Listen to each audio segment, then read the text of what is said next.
Welcome to a Sunny Side Up Life podcast, a show for the woman who is ready to live an abundant life full of freedom and positivity.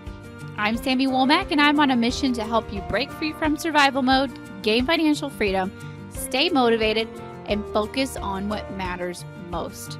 Join the movement and let's start living on the brighter side of life together.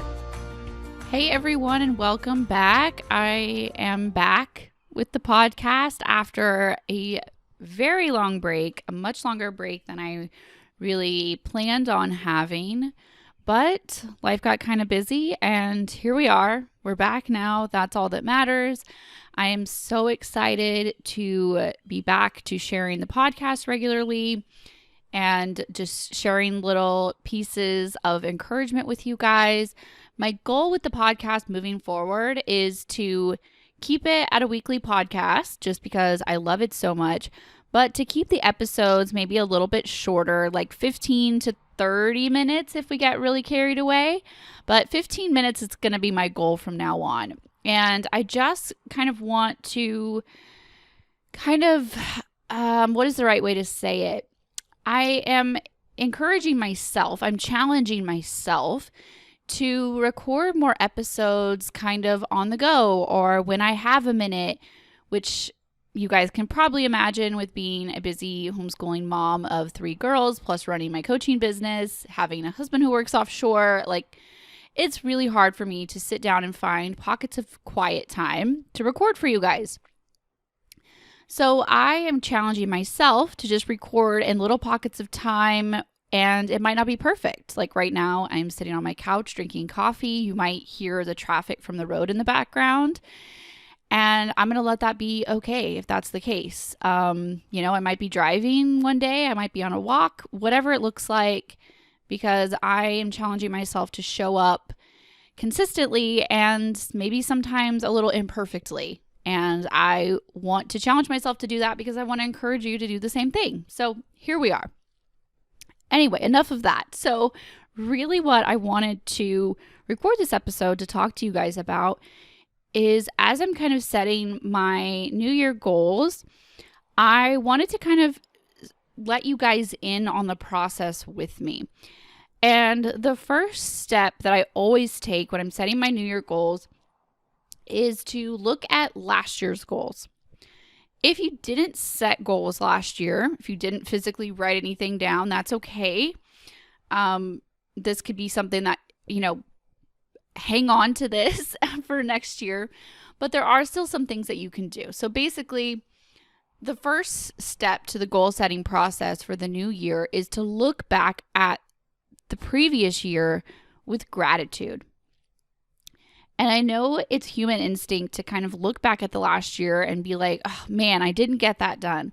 I failed at this. I failed at that. I slipped up here. I said I was going to do this and I actually didn't, and we really, our human instinct is, I feel like, to look back and instantly start beating ourselves up, instantly start looking at all of our shortcomings. And it's really easy to do if we're looking for them, right? But I want you to challenge yourself to look back with gratitude.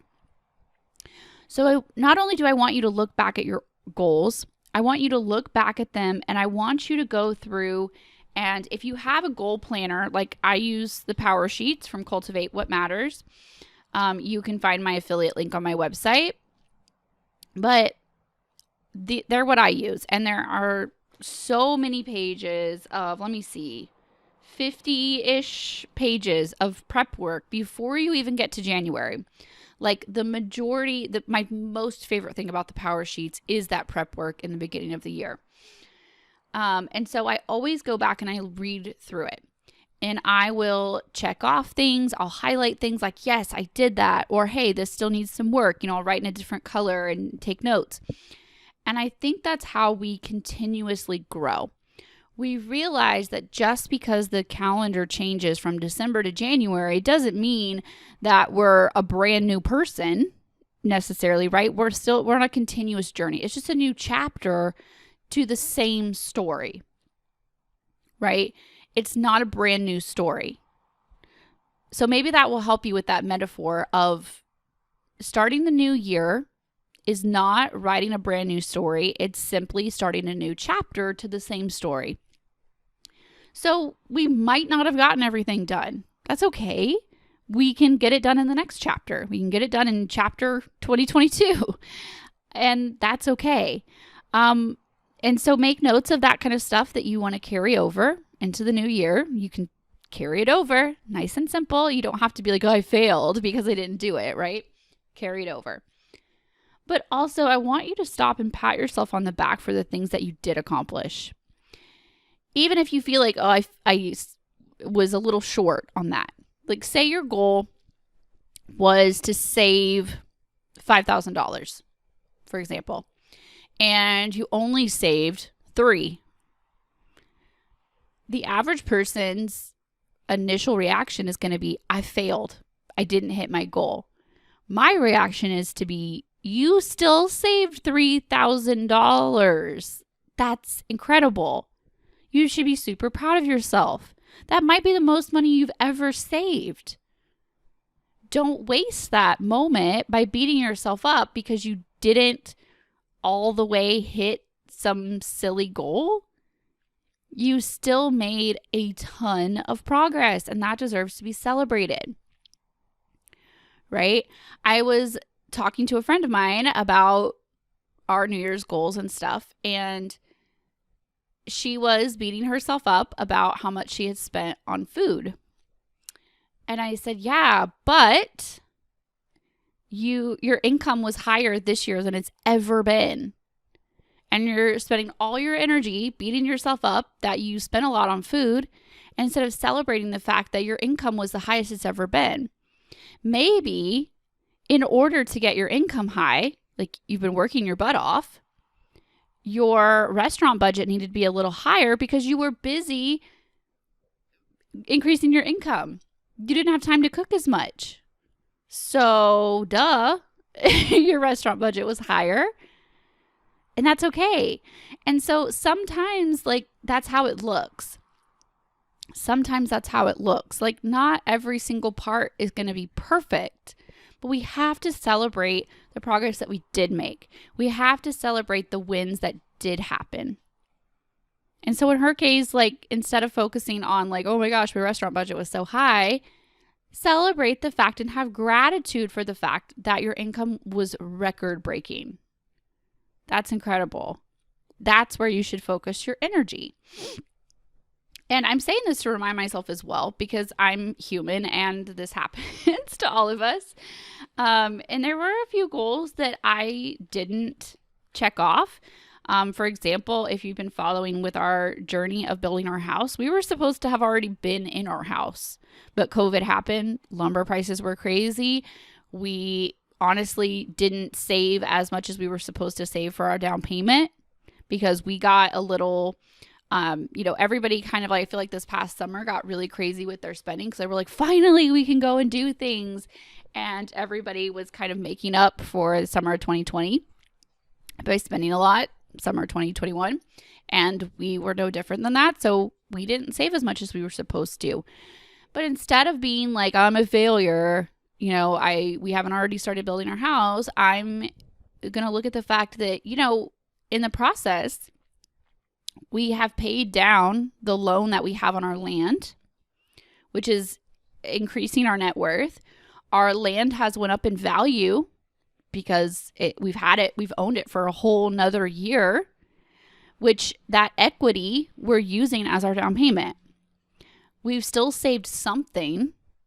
Actually, slowing down this process, we've been able to really put a lot of thought into our blueprints. And I feel like our blueprints are perfect. Like, there are still so many good things to focus on. There is still so much good. There are still so many things that I can concentrate my gratitude on and just really be proud of myself for everything that I've worked on the past 12 months. So there's always going to be negatives. There's always going to be shortcomings. There's always going to be flaws. There's always going to be screw ups. That is life. Remember, that's the ebb and flow of life. It's how it goes. You can't have one without the other. You can't have the ocean without the waves going out and coming back in. You can't have the day without the night. You can't have the spring without the winter. Like all those things. You can't have one without the other. That's just how nature works. That's just how humans work. Okay? Okay, that deserved a coffee break. Anyway, so we have to look back at the year with gratitude. Excuse me. We also, another really great practice that I heard one of my mentors sharing about was to go back through your camera roll on your phone. Y'all, this literally brought me to tears. So she said, go back in your phone. You know, you can usually, your phone is set up where it's like in folders where you can go back and look at month by month. And just slowly start to look through January and really just soak it in. Look through February and really just soak it in. I even like to kind of take notes of like things that we did, things that happened. You know, like we went on this camping trip, or Izzy lost her first tooth, or, you know, just all the big things and the little things. Or my niece was born, you know, just all the things that happened in this past year. And looking at all the pictures that go with that. And that alone like brought me to tears. And the thing that she said that really got me was, it's not just the big moments. It's not just the trips. It's not just the work achievements. It's the little moments. It's the pictures that you took that you only sent to your mom and your best friend. It's the pictures that you took and you sent them to no one. Like they were just for you. And my sister always says, this one time on a camping trip, we took this picture and it was really cute, but it was really blurry and messy. And I said, oh, that was really messy. And she was like, Sam, sometimes they're not for the gram. They're just for the memes. And it was a really silly moment, but it sticks with me a lot because not every moment has to be Instagram worthy. Sometimes it's just for the memories.